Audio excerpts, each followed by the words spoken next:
Hai, jumpa lagi bersama saya. Sebelum kita memulai pembicaraan kita, mohon dukungannya untuk mengklik tombol-tombol yang ada di layar kaca Anda. Baik, kita mau berbicara tentang Islam, ya. Ah, ada beberapa topik menarik. Yang pertama, ketika terjadi kekerasan atas nama agama, ya, atas nama Islam, misalnya seperti terorisme atau radikalisme atau intoleransi, ya,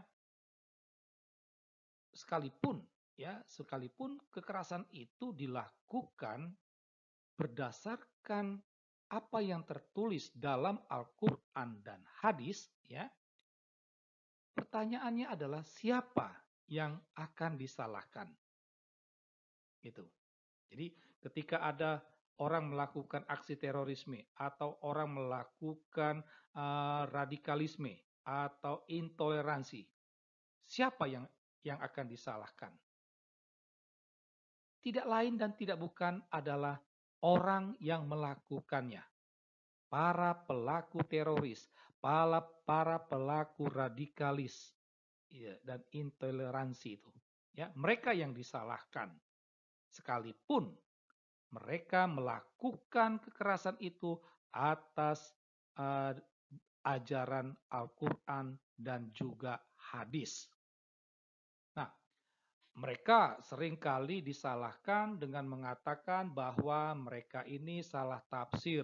Nah, seolah-olah yang menyalahkan tafsiran orang yang menyalahkan itulah yang benar, ya kan?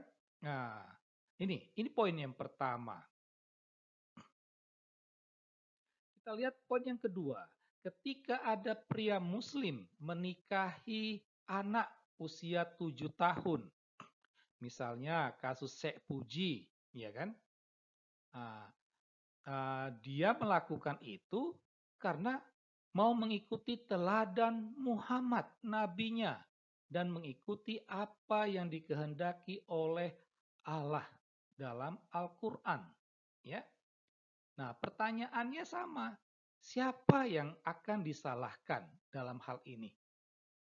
Tentulah sang pria yang menikahi anak usia 7 tahun tadi.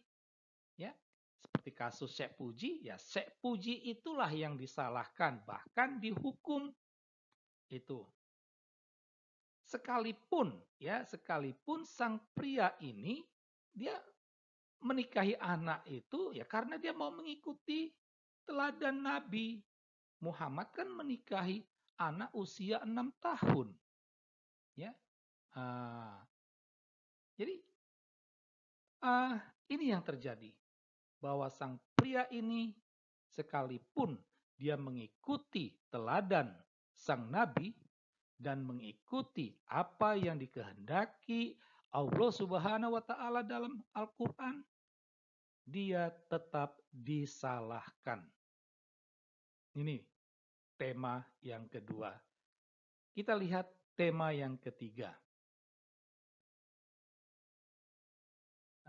Ketika terjadi kekerasan dalam rumah tangga, misalnya suami memperkosa istri atau suami memukul istri, sekalipun itu dilakukan berdasarkan ajaran Al-Quran dan juga hadis, pertanyaannya, siapa yang akan disalahkan? Tentu jawabannya tidak lain dan tidak bukan adalah sang suami. Ya, sekalipun sang suami ini dia mengikuti apa yang tertulis dalam Al-Quran, apa yang tertulis dalam hadis. Jadi secara tidak langsung dia melaksanakan ajaran agamanya, tetapi dia disalahkan. Ya, dia disalahkan. Bahkan bisa-bisa dia dimasukkan ke dalam penjara. Nah, ini uh, kurang lebih 3 tema ya terkait dengan Islam ini. Nah, kita bisa bertanya di sini ya, kenapa orang disalahkan meski mereka melaksanakan ajaran agamanya? Itu. Ini bagi kami suatu hal yang aneh. Orang melaksanakan ajaran agamanya kok disalahkan? Bukankah kita harus mendukung dan menghimbau supaya orang melaksanakan ajaran agamanya. Tetapi giliran orang melaksanakan ajaran agamanya kok disalahkan? Ya, tidak melaksanakan ajaran agama juga disalahkan. Dari sinilah ya menjadi pertanyaan dasar tema kita, ada apa dengan Islam ini? Ya.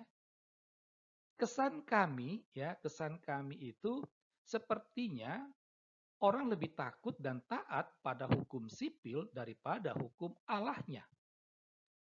Demikianlah pembicaraan kita kali ini. Sekian dan terima kasih.